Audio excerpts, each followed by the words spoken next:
How's going on, everybody?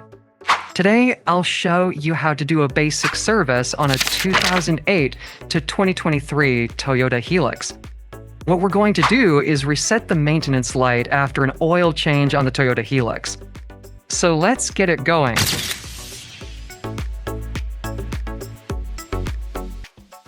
Alright, this is how to reset the oil maintenance required light on an old Toyota Hilux pickup. What we'll need is the ignition and the knob on the dash. So let me do that right now.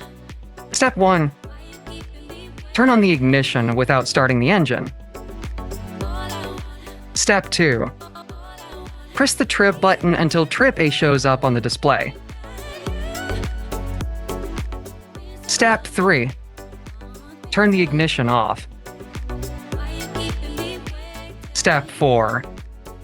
Push and hold the trip button and then turn the ignition on without starting the engine again. Step 5. Keep holding the button and you'll see bars count down as soon as they turn 0, and you're done.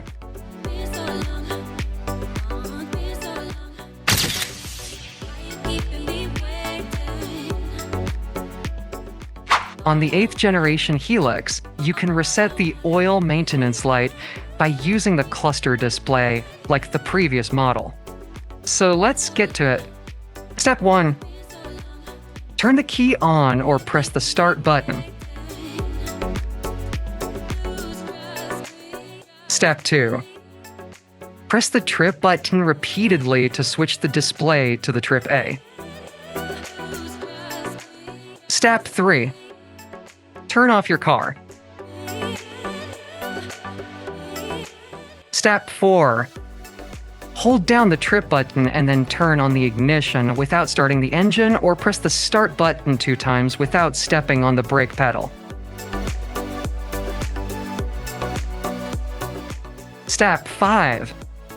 Keep holding the trip button until you see the Reset Complete message, and you're done.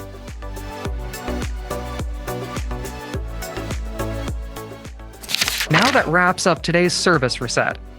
I hope this helps you, and I hope this saves you some money. If you've got a Hilux, but you are not sure and do not have the confidence to do it yourself, I hope this video sort of shows you enough detail of what to look for.